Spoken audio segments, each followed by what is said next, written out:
Good evening বন্ধুরা, Rumpa's healthy food চ্যানেলে সব দিনের মতো আজও সবাইকে স্বাগত। আজও আমি আপনাদের কাছে নিয়ে এসেছি গরমের একটি স্পেশাল রেসিপি, কলমি শাকের চচ্চড়ি। তাও করেছি ভেটকি মাছের মাথা দিয়ে।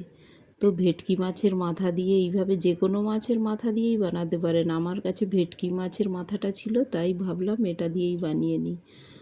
আর তার জন্য আমি কিছুটা দেখুন ফ্রেশ কলমি শাক নিয়ে চলে এসেছি, আর এটা ভালো করে ধুয়ে ক্লিন করে নিয়েছি। আর এটা আপনারা একটু জল ঝরিয়ে নিয়ে তারপর কাটবেন। আর এইভাবে যদি আপনারা ফাইন করে কেটে তারপর এইভাবে ট্যাপের নিচে ধরেন, তো তাহলে জলের প্রেসারেই এর নোংরাগুলো বেরিয়ে যায়, তো ধুলোবালি সব বেরিয়ে যাবে। দেখুন এইভাবে ট্যাপের নিচে আমি ভালো করে ধুয়ে নিচ্ছি। আর কিছুটা আমি আগেও ধুয়ে রেখেছিলাম। এখন নিয়েছি ভেটকি মাছের মাথা, আর শাকটা আমি ধুয়ে নিয়েছি একটি বেগুন, আলু, এগুলো কুচিয়ে নিয়েছি, টমেটো, পেঁয়াজ, চেরা কাঁচা লঙ্কা, ধনে জিরে পাউডার, লবণ, হলুদ, ফোড়নে নিয়েছি 5 ফোড়ন, লঙ্কা, তেজপাতা আর সরষের তেল।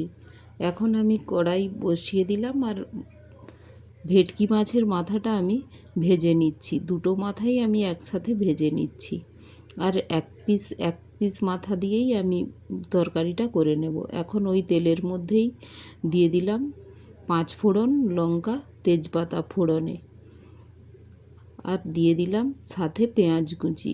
এটা নাড়াচাড়া করে ওর মধ্যেই দিয়ে দেব টমেটো কুচি। এগুলো যেহেতু এতে আলু বেগুন দেব, তো এর সাথে নাড়াচাড়া করতে করতেই ওগুলোও গলে যাবে, আর আলু বেগুনটা এতেই ফ্রাই হয়ে যাবে। আর পরিমাণ মতো লবণ হলুদ দিয়ে আমি এগুলো ভালোভাবে নেড়ে তারপর আমি এর উপরে দিয়ে দিলাম ধনে জিরে পাউডার দিয়ে আমি এগুলো ভালো করে একটু কষিয়ে নেব, একটু হালকা ভাজা ভাজা মতো করে নেব। আর ঢেকে, এটা যেহেতু লবণ দেওয়া আছে আর হলুদ দেওয়া আছে, তো ঢাকা দেওয়ার ফলে এটা দেখবেন একটু ভেপার বেরিয়ে এ থেকে যে ময়েশ্চার থাকে ওটা বেরিয়ে গিয়ে এটা নরমও হয়ে যায় কিছুটা। দেখুন একটু ঢেকে 2-3 মিনিট আমি এটা হতে দিয়েছিলাম। কতটা ময়েশ্চার বেরিয়ে এ থেকে প্রায় এটা ভাজা ভাজা হয়ে গিয়েছে, কষাও হয়ে গিয়েছে, তো একটা সুন্দর ফ্লেভারও বেরিয়েছে। এই সময় এর মধ্যে দিয়ে দেব কেটে রাখা আমার কলমি শাকগুলো দেখুন এইভাবে কেটে নিয়েছি। আপনারা একটু বড় সাইজও রাখতে পারেন। এটা যে এই শাকটা তো খুব নরম, তো এটা ঢেকে দেওয়ার ফলে অনেকটা জলও বেরিয়ে যায় আর ভালোভাবে নরমও হয়ে যায়। তো এইভাবে এখন শাকের সাথে ওই আলু বেগুন এই মশলা সমেত এটা কষিয়ে ঢেকে দিয়েছিলাম। এখন দেখুন কতটা শাক কমে গিয়েছে আর নরমও হয়ে গিয়েছে শাকটা। তো এই সময় প্রায় 60% আমার কুক হয়ে গিয়েছে। তো এই সময় এর মধ্যে দিয়ে দেব যে মাথাটা ভেজে রেখেছিলাম ভেটকি মাছের, ওটা দিয়ে দিলাম। দিয়ে এটা ভালো করে আমি শাকের সাথে নাড়াচাড়া করে একটু ঢেকে আমি কুক হতে দেব। দেখুন মাছের মাথাটা এইভাবে খুন্তির সাহায্যে ভালো করে একটু ভেঙে নেবেন, আর এটা অটোমেটিক ভেপারে এটা নরম হয়ে যায়। তো এটা ঢেকে দিলেই মাছটা খুব গলে গলে যাবে। তো যেহেতু মাছটা তো ভাজাই আছে, তো কুক হয়েই আছে, তো এখন আমি নাড়াচাড়া করে এটা ঢেকে দেব। এখন এই 2-3 মিনিট মতো এটা কুক হতে দেব। 3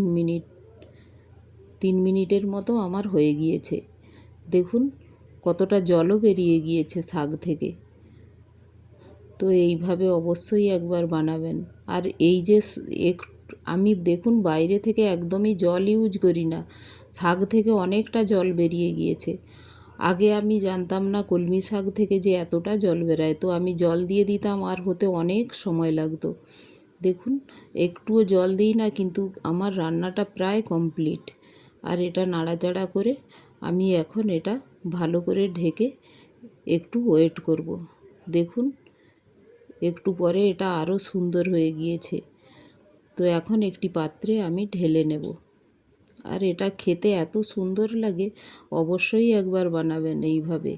আর আমার রেসিপিগুলো যদি ভালো লাগে একটি লাইক, শেয়ার ও সাবস্ক্রাইবও করে দেবেন। Thank you.